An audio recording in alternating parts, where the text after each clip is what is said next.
G'day viewers, Wednesday means it's time for WAINGAFAT Wednesday.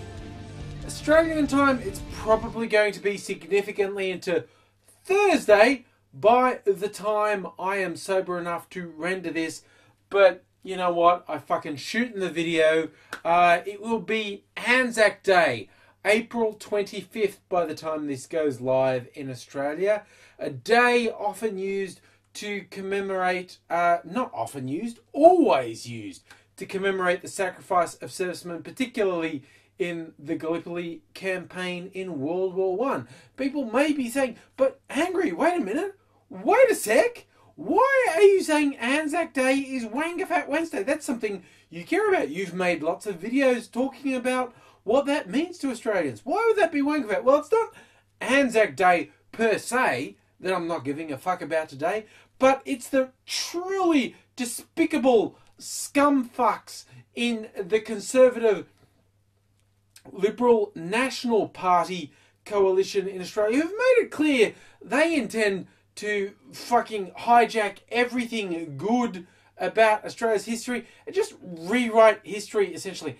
Out of the blue, you've got fuckheads like Christopher Pyne, who I've mentioned before is definitely my least favourite politician in all of Australia, which is like saying of all the syphilis-infected slugs in the world, that's the one that I think is the worst. It's really, you know, these are people I have a really low opinion of already, and this guy is the worst of them. I've gone on record saying, oh, when we're in power, because they're thoroughly convinced they'll win the next federal election, and I tend to think that is borderline inevitable.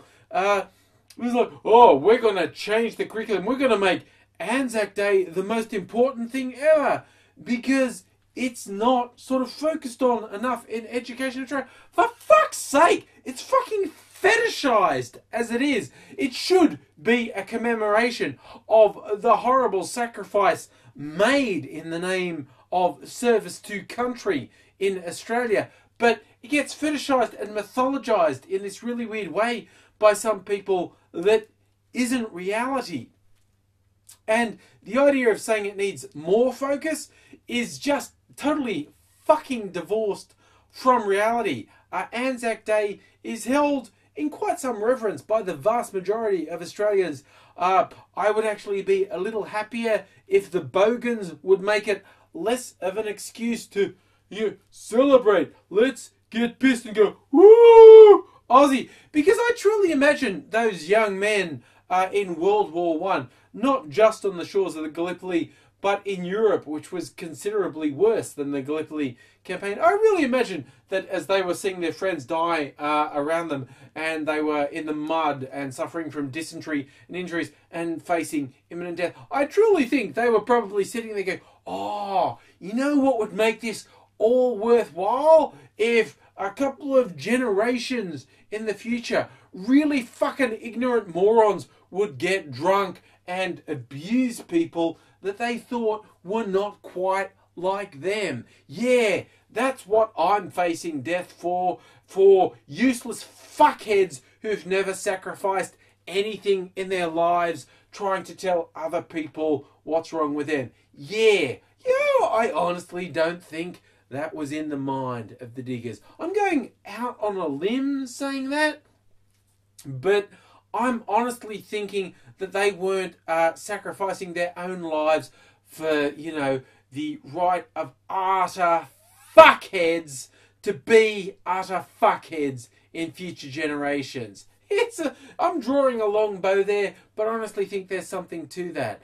But yeah, the whole point I was starting off at the start of this video was my disgust at seeing idiots led by this fuckhead Christopher Pyne saying, oh, if we get in power, we're going to change the black armband view of history to really revering, you know, the awesomeness of Australia. And if you wonder what is meant by black armband view of history, that's apparently saying, there are some things in the history of this country that were less than awesome that we really need to address directly. Like, you know, funny little attempts at what can only be described as genocide should be recognised and acknowledged.